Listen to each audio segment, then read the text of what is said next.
Hello, and welcome to episode 16 of the Never Ending Experiment. This is Kim Anderson. I want to talk about epigenetics in this episode.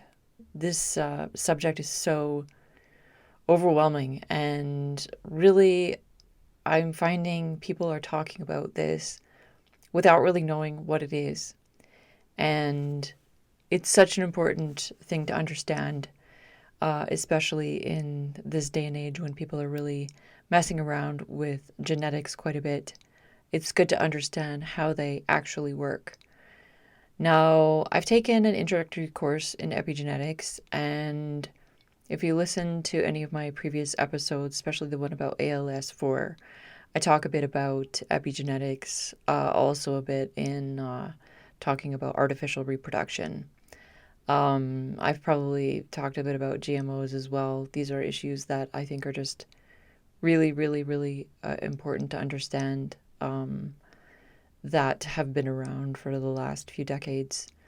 Now, epigenetics, I think what a lot of people think when they hear epigenetics, they think it means environmental influences on genetics. However, that's really not the case. It is true that environmental factors can affect epigenetics the most. Epigenetics will be affected by different influences coming into the cell more so than directly to the genetics. The genes themselves and the DNA in your chromosomes is a little more stable than the epigenetics. The epigenetics is basically how genes work. It affects all of the different functioning of DNA, from what happens when the DNA splits and turns into gametes, conception, and all of the different genes when they are translated from RNA to protein, and all of the different influences that turn genes on and off. All of that is epigenetics. And a lot of people might know that the Human Genome Project basically mapped out everything that was in the human genome, right? And we've been sequencing other species as well. However, the epigenome is not fully understood. And genes aren't fully understood either. It's kind of a one-by-one situation where each gene has to be analyzed, understood. All the different alleles also have to be understood. So there's a lot of room for research. There's a lot of growth in understanding how all these different things work. But the reason why epigenetics is so important is that it really reflects how genes actually turn into life.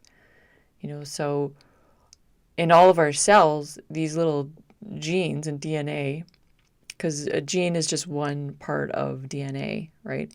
You've got 23 times 2, 46 chromosomes in each of your normal cells, and all of those chromosomes have DNA that they're made out of, and then some of that DNA is a gene, and a gene has a beginning, middle, and end, and that single gene can be translated into a protein via RNA.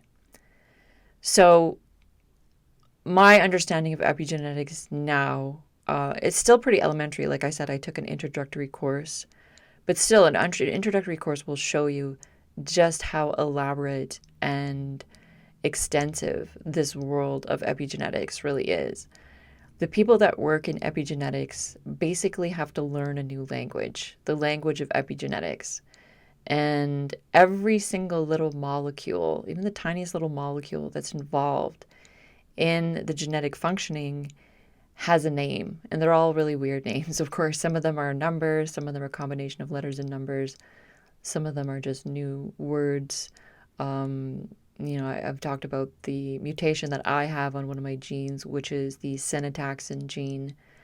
And the interesting thing about my disease and why that kind of pushed me to learn more about epigenetics is that the gene itself translates into a protein, and that protein is actually active in all of your cells.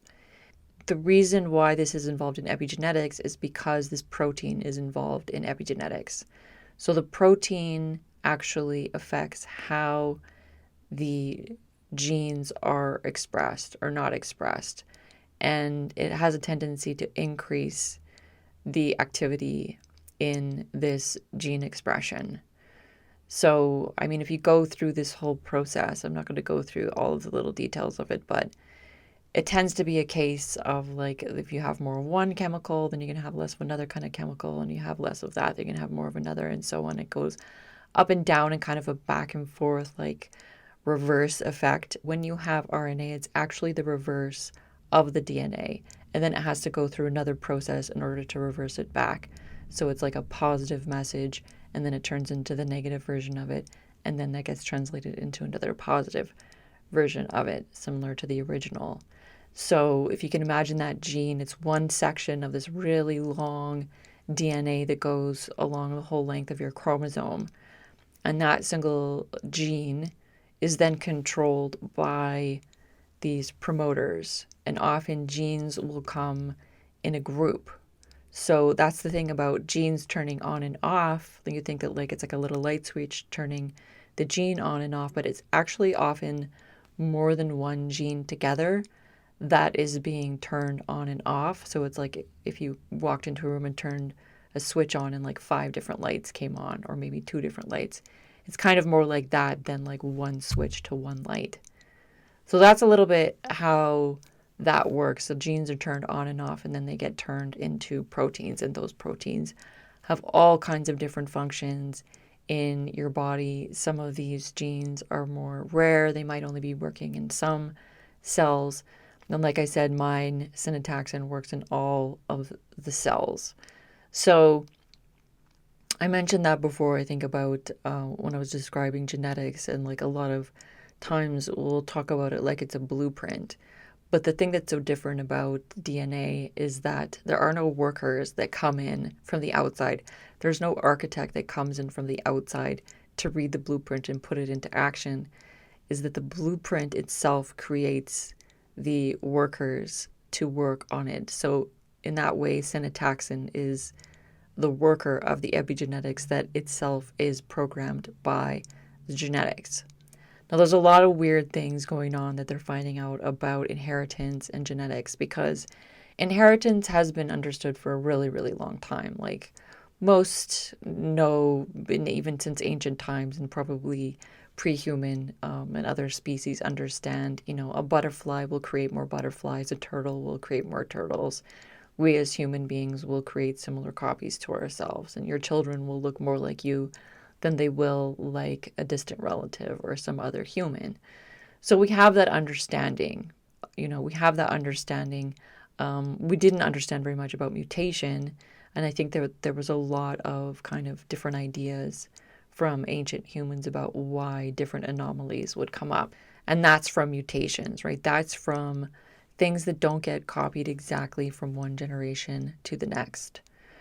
So back to epigenetics in general, the reason why epigenetics is so important is partly because we don't fully understand it.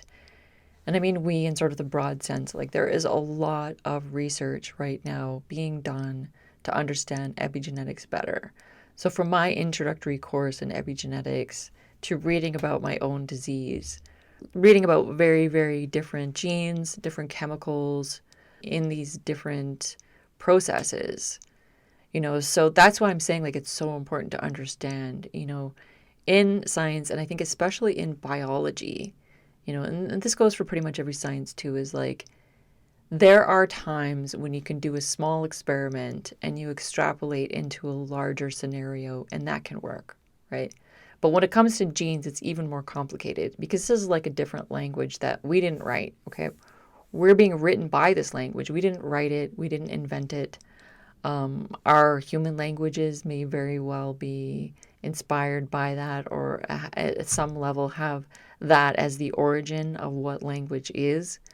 But it's clear that this DNA language and DNA itself started well beyond human beings, and it's well beyond our understanding. So if we get too locked into certain ideas about genes and inheritance and I hate to bring it up again, but religion is a big culprit in why we're so confused about genetics, especially the patriarchal religions, because they really reversed knowledge that we used to have. We used to understand, and genetically, you can understand pretty well that the women have a far greater influence on their children, both male and female.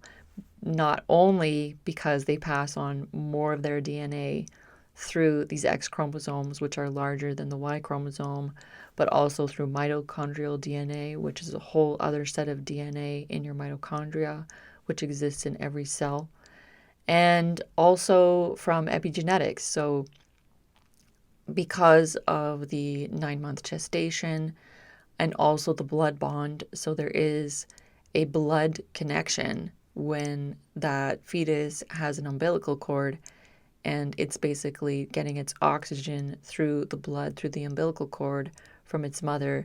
That connection actually is a blood connection. So the fetus's blood will go into the mother's body, and the mother's blood will go into the fetus, and that will stay in your body well into your adult life. So that's a lot more DNA that gets passed on from mother to child than through the father. So, and this is my biggest argument about patriarchy, is from a biological perspective, we know for sure that mothers are more important biologically. So from an intellectual and a cosmological perspective, we should really know that, and we should really understand that. And I think the belief that fathers are more important is really just one of the biggest impediments to scientific advancement and to the evolution of our species, the positive evolution. Evolution in the sense that we've been getting more and more adapted and better and healthier, more adapted to our niche, as opposed to the opposite, where we're actually damaging our health, we're passing on all kinds of diseases, and we're actually making the situation worse. And those inherited beliefs, because of course you can inherit beliefs and you can inherit all kinds of other things besides DNA, of course, money, whatever it is, so because we're taught these things, especially if you're raised in religion or in the patriarchal mentality, it will basically shut you off from fully understanding the capacity of genetics and epigenetics and how it can influence us at an intellectual level. And so I think we are very, very held back by that. And I think what's happening now, and this has more to do with the profit incentive to create genetically modified organisms, to create new people using in vitro fertilization and using gestational surrogacy.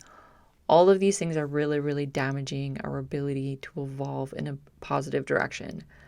So instead of improving our health and improving our ability to adapt to the environment, we're actually making it more difficult by using these procedures. So the way that epigenetics is so important when it comes to IVF is that there's something called epigenetic reprogramming. So coming back to the epigenetics, so if you can imagine this chromosome, your DNA, part of it is unraveled, part of it isn't. It's in various states of being read or being closed up in each of your cells. But on the genome are these little markers. There's these little chemicals, different kinds of chemicals doing different things, and they're kind of sitting on your DNA in different places. And they're influencing what is going on with that DNA, whether it's going to be, read and translated, or whether it's going to be silenced, how much it's going to be expressed, and so on. So all these little markers, all these little chemical things going on your genome is part of your epigenetics.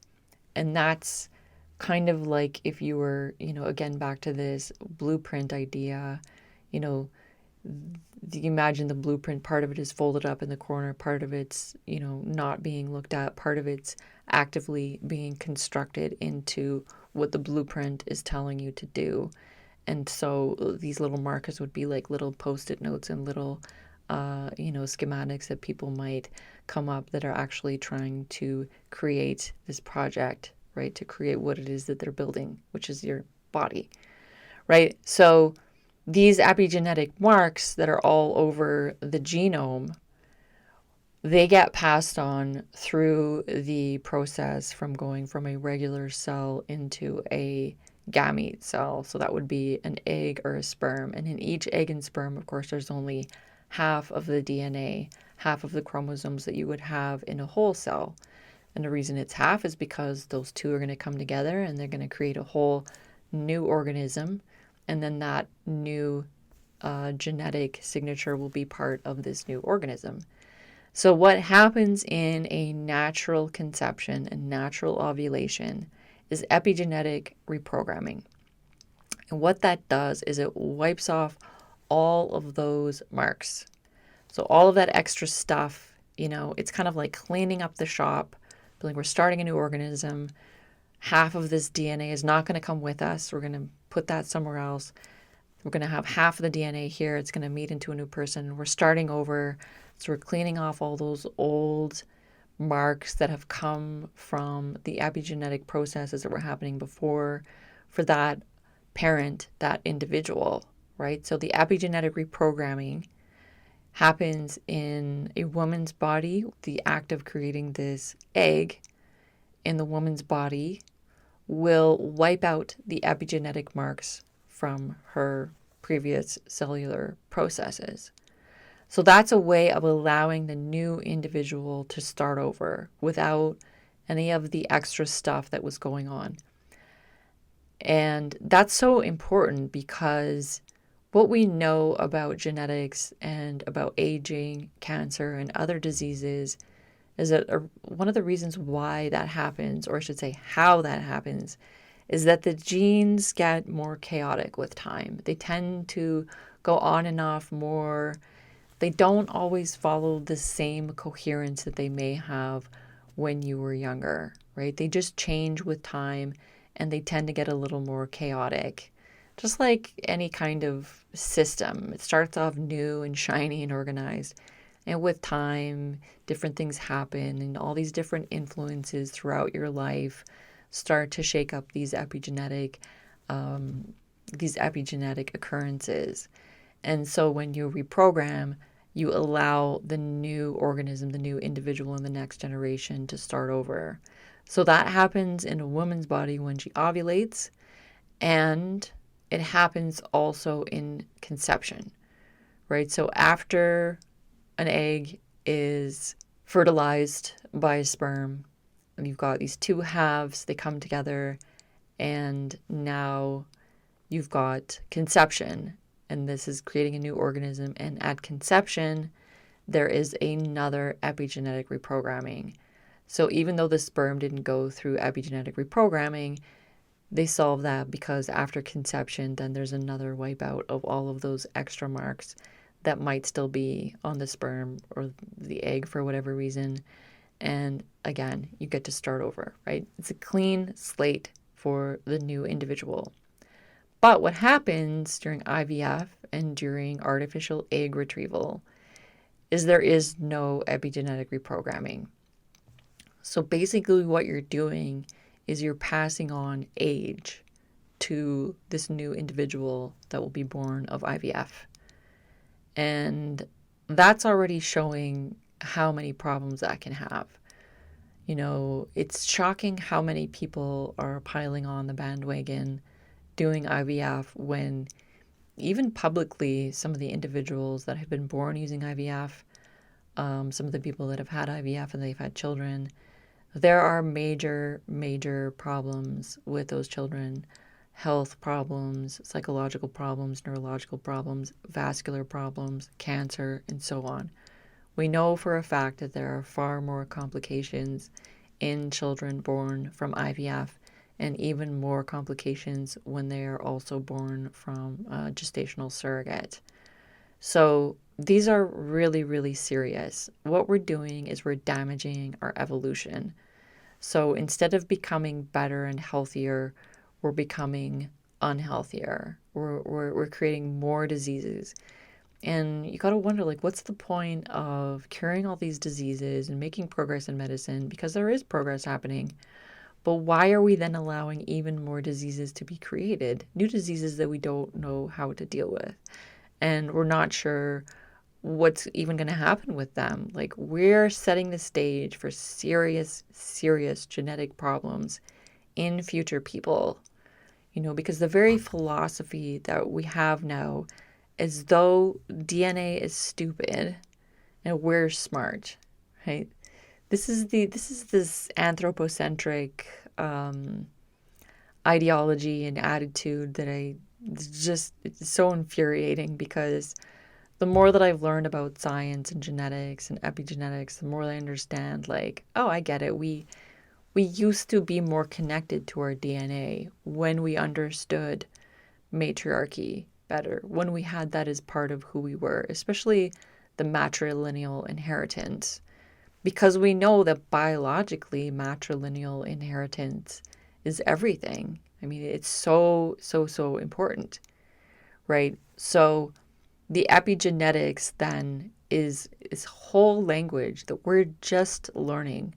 And there's probably going to be more and more and more research. And I think at some point, the shit is going to hit the fan.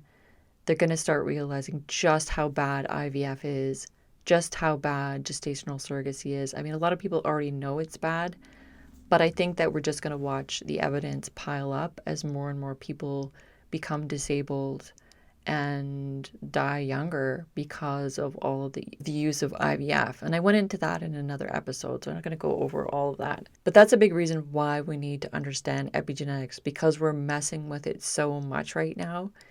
And it's the same thing with genetically modified organisms. And there's a reason why so many of these experiments fail. And I think at its core, it comes from our disrespect towards our genome. It's a matter of decentering the human ego and recentering nature. Nature is core to how we need to think, how we need to prioritize. The epigenetic understanding needs to be the focus, and we need to stop interfering with that epigenetics. And that means less interference from the environment. But again, like I said, like I heard people talking about epigenetics as though it's equivalent to environmental influence. And it's not equivalent. The epigenetics is the actual functioning of these thousands, I don't even know how many, of molecules and chemicals that are influencing and interfering and changing how genes express themselves. So we don't even have the basic understanding of that, and we're messing with genes. That's going to cause so many other epigenetic problems. So it isn't just environment that leads to epigenetic changes.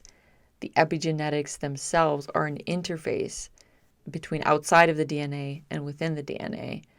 We're interfering with it unnecessarily, and we're violently attacking it through IVF, right? We're wiping out the ability of the cell and a new individual created from that to be healthy.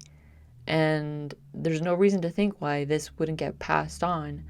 If IVF children continue to have children, then those damages to the epigenetics will also be passed on. Not only that, but of course, the genes of an infertile person are more likely to have had problems. Definitely those environmental influences, especially if we change them a lot, will lead to epigenetic changes. It will eventually lead to genetic changes too. Because again, that epigenetics is the interface. And if we've barely even scratched the surface of what that can do, it just breaks my heart to know how many problems we are creating right now by allowing genetically modified organisms and by allowing IVF and surrogacy to continue.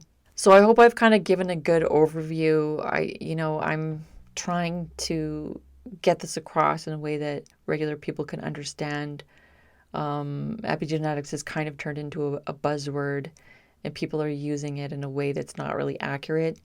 You need to look at epigenetics as a whole other language that's extremely complex, that requires many more years and many more studies to fully understand what's going on. But I definitely feel it very strongly. Once that's understood, we will stop interfering so much with genetics, because our very consciousness and our very existence and even our intelligence could be attributed to epigenetics and genetics more than we think, and not in a, oh, good genes, bad genes way, but in a process, in a very, very complex process, which we are embedded into. We're not above it. If we don't even understand it, then how dare we try to change it? We really need to understand that it's creating us. We can't create it. It self-creates. And I think self-creation within life is one of the most important ideas to understand, because when life creates itself, it has its own survival as its primary goal. But when we interfere with it, the survival of that organism is never the goal.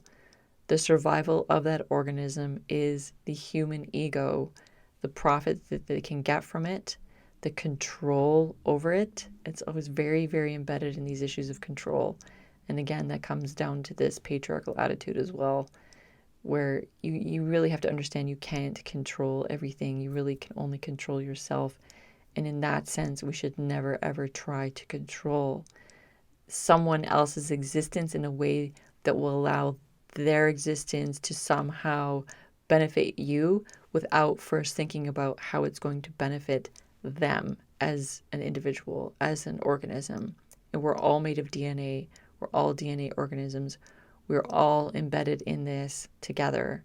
And I think we just need to show a lot more respect towards epigenetics. We need to show a lot more understanding that we don't know everything and that there's a lot more to know and learn about this subject. So thanks for your time. This is Kim Anderson. This has been the Never Ending Experiment, and I'll see you again in a couple weeks.